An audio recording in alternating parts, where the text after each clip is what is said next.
বিশ্বকাপ ক্রিকেটের আকাশে ঘনীভূত হচ্ছে কালো মেঘ। বাংলাদেশের ভারতে গিয়ে না খেলার সিদ্ধান্ত আইসিসি নাকচ করে দেওয়ার পর বিশ্ব ক্রিকেটে বইছে নতুন ঝড়।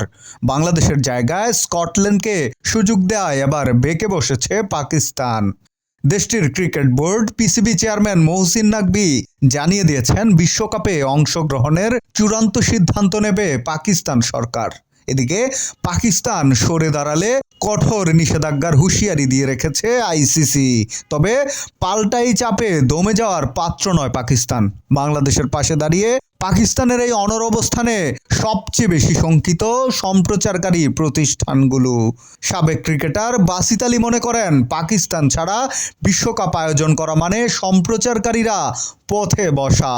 ভারত যদি পাকিস্তানের পরিবর্তে অন্য কোনো দলের সঙ্গে খেলে, তবে কি সেই ধ্রুপদী লড়াইয়ের উত্তেজনা ফিরে পাওয়া সম্ভব?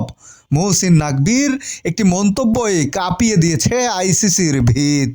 বিষয়টিকে কেবল খেলার মধ্যে সীমাবদ্ধ রাখছে না পাকিস্তান। বাসিত আলী ইঙ্গিত দিয়েছেন, বাংলাদেশের প্রতি সংহতি জানিয়ে পাকিস্তান সরকার যদি বয়কটের পথে হাঁটে, তবে আইসিসির কিছুই করার থাকবে না। সাবেক অধিনায়ক রশিদ লতিফও সুর মেলালেন তাতে। পাকিস্তানহীন বিশ্বকাপ হারাবে তার আসল জৌলুস।